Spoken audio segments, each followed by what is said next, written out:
When I wrote the Good Retirement Guide 2018, I had one overriding objective, and that was to help you achieve a better retirement.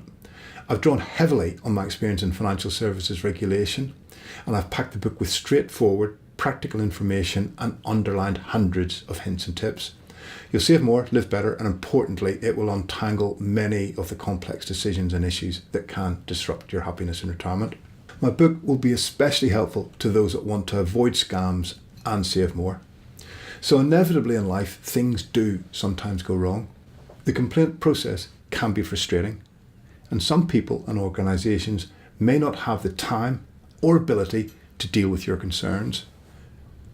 Worse still, they may try and suppress complaints or be deliberately obstructive. So I have some tips to share on how to complain and how to be heard and how to spell out what you want and then what you can do to up the ante without resorting to expensive solicitors. I then turn to how we can protect ourselves from the scammers. Now, decent, honest people don't fall victim to scammers, do they? Well, wrong. Many victims are just like us, but have encountered very professional scammers who've employed all their tricks, and before you know it, a payment has been made. Now, if it's a few pounds, you might write it off to bad luck and experience. But what if it's a few £100s, a few thousand, or even more? I've set out 5 tests in the book, and these, together with further tips from the very best in the industry, will help you.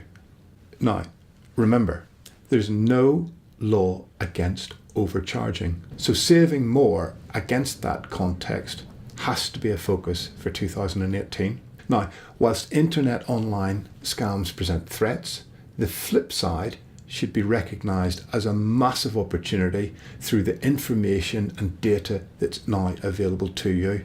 And you can turn that into power that's on your side. So why do we then end up accepting and paying over the odds? Every year, we sit inside on a cold and wet February and try and work out what to do.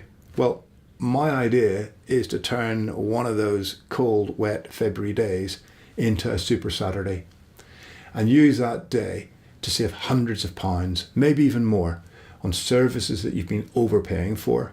I set out more in the book about how to review insurance, your utility bills, TV and broadband bundles, maybe even cash back on credit cards or air miles on credit cards. There's also that, oops, I forgot about that direct debit moment.